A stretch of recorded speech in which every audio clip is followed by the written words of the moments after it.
না ভাই, এরকম জনসমর্থন কমেনি, বরঞ্চ আপনারা দেখতে পেয়েছেন যে পুরো দেশব্যাপী প্রত্যেকটা জেলায় আমাদের যে বিচরণ, সেই পদযাত্রায় প্রত্যেকটা মানুষের যে অংশগ্রহণ আপনারা সেটা নিশ্চয় প্রত্যক্ষ করেছেন। মিডিয়া ভাইরা আমাদের সাথে ছিলেন, তারা নিজেরাই এগুলো কভার করেছেন। সো আমরা মনে করি না জনসমর্থন কমে গেছে। আমাদের প্রোগ্রামটা আসলে 4টায় শুরু হবে, এখন মাত্র 3টা বাজেনি, 3টা এখনো বাজেনি।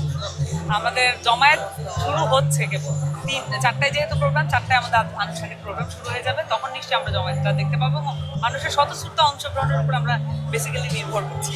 দেখুন, অবশ্যই এটা বিদ্যমান রাজনৈতিক সংস্কৃতি পরিবর্তন করা যে কোনো একটি দলের কাজ। এখানে সব দল মিলিয়ে আসলে এই জায়গাটা পরিবর্তন করতে হবে এবং আমরা মনে করি যে সেই জায়গায় এনসিপি একটি অগ্রগণী ভূমিকা রাখতে পারে, এটা অবশ্যই। এবং সেই জায়গায় বিদ্যমান যত ধরনের রাজনৈতিক দলের মধ্যে যে ধরনের সংস্কৃতি আছে, অস্ত্রবাজি, মামলাবাজি এবং সেই সাথে শোডাউন, প্রেশারের যে রাজনীতি আছে, সেগুলোর থেকে বেরিয়ে আসার রাজনীতিটা আমরা করতে চাই অবশ্যই। এবং সেখানে আমরা ভ্যানগার্ডের ভূমিকাই রাখতে চাই।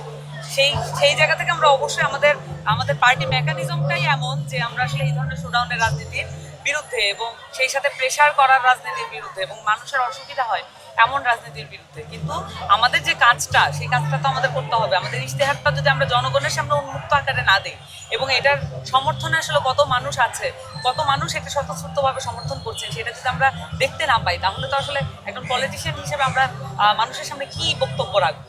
তো আমরা সেই জায়গা থেকে মনে করি যে আমাদের কাজটা আমরা করছি। তো অন্য দলের সাথে এটা ডিফারেন্সিয়েট করা বা অন্য দলের সাথে তুলনামূলকভাবে আমরা এটা করছি না, আমরা আমাদের কাজটা করছি।